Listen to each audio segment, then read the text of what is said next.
Bonjour à tous, on se retrouve aujourd'hui dans les espaces de visite du musée pour évoquer le parcours de Joseph Pierre, donc natif de Séné, marin et engagé à 17 ans au sein des forces navales françaises libres.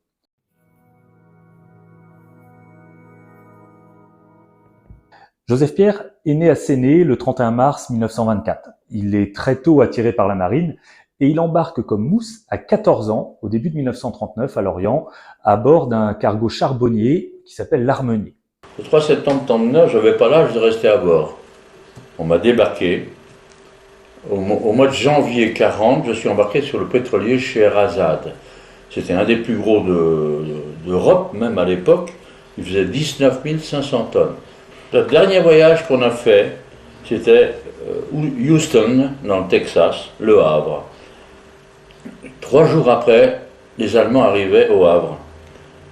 Donc on est parti sur Brest au départ, une fois vidé la cargaison bien sûr. Brest, on est resté quelques jours. Après le Verdon, Casablanca pendant 15 jours. Et de Casablanca, nous sommes partis en Nouvelle-Orléans. Pardon, autant pour moi. Et là, on est resté 8 mois sur rade, interné, mais sans être interné. On avait quand même la liberté d'aller à terre et revenir, mais on était, comment dirais-je, c'était pas interné, mais le bateau ne devait pas naviguer. En juin 1941, le Scheherazade reprend la mer. Il doit transporter de l'essence de Bâton Rouge jusqu'à Casablanca. Sur la route, il est arraisonné en cours de navigation donc par un croiseur anglais qui le déroute vers le port d'Hamilton, situé sur l'île des Bermudes, qui est alors sous contrôle britannique. Hamilton, tout le monde au mouillage, bien sûr, tout le monde à terre, et on était internés dans un camp qui était destiné pour nous, c'était nous ou d'autres. Enfin, il était bien aménagé quand même, on n'a pas à se plaindre. Le sous-marin Surcouf était à l'époque à Hamilton, aux Bermudes, sous le commandement de Ortoli. Et il est venu dans le camp pour nous demander si on voulait rallier De Gaulle. Nous étions seulement à 8, dans 42 hommes d'équipage à rallier De Gaulle. Après différentes missions de ravitaillement sur le bananier FNFL Maurienne, il rejoint l'Angleterre en 1942 et est dirigé vers la Royal Victoria Patriotic School. Après 48 heures d'interrogatoire, il prend la direction de Portsmouth où il est incorporé sur le bateau Arras et il reçoit son matricule, donc 6291 FN 41. Il rejoint ensuite le camp d'entraînement de la Royal Navy de Skegness au nord-est de l'Angleterre où il reste 8 mois jusqu'en mars 1943. 8 mois au cours desquels il reçoit un entraînement et une formation militaire ainsi que des cours de timonier. À sa sortie du camp, en mars 1943, sa nouvelle affectation lui est communiquée.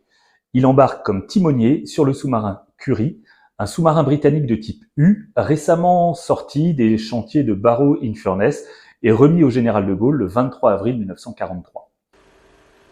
C'est la première fois que je voyais un sous-marin de ma vie, et comme bien d'autres d'ailleurs. On n'a pas été longtemps à nous mettre au courant du Curie.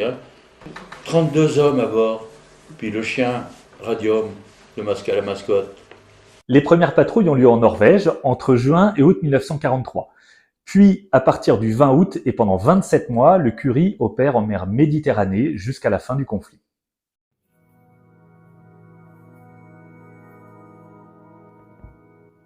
Le Jolly Roger est un drapeau noir ou rouge arborant une tête de mort devant deux eaux croisées. Ce symbole est utilisé par les pirates et les corsaires à partir du XVIIIe siècle. Le nom de Jolly Roger viendrait du français Joli Rouge, une expression qui signifie pas de quartier. Seuls 3 sous-marins des forces navales françaises libres arborent un Jolly Roger, il s'agit du Casabianca, du Ruby et du Curie. Le Curie patrouille au large des côtes de Provence puis en mer Égée. Il coule 4 navires de transport de matériel, un navire de transport de guerre et effectue 3 attaques canons. Il détruit notamment la batterie côtière de Port-Vendre le 21 juin 1944. Il sert ensuite en tant que navire instructeur auprès des navires détecteurs de sous-marins. Le 24 mars 1945, le Curie appareil de Toulon se dirige vers l'Écosse, puis Brest et Lorient, où il reste jusqu'en 1946. En septembre, il est rendu à la Royal Navy, reprend son nom d'origine, HMS Vox, et retourne à Milford Haven le 2 mai 1949 pour être démantelé. Le quartier-maître Joseph Pierre était en charge du matériel optique et des pavillons sur le sous-marin Curie. Il les a précieusement conservés à la Libération avant d'en faire don au musée en 1984. Vous pouvez aujourd'hui les découvrir dans le parcours permanent d'exposition.